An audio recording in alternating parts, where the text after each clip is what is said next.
যে সন্ত্রাসী করবে তাকে কোনো কবি যেমন ছাড় দেবো না।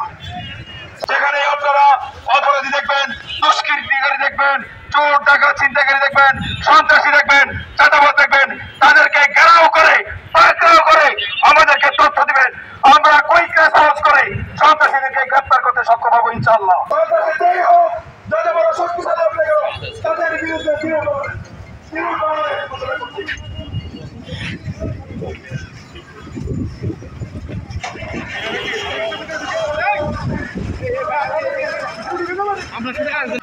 আপনাদের এলাকায় পাড়ায় মহল্লায় যারা ডাকাতি, ছিনতাই, আওয়ামী দর্শন গণদর্শন করে চাঁদাবাজি করে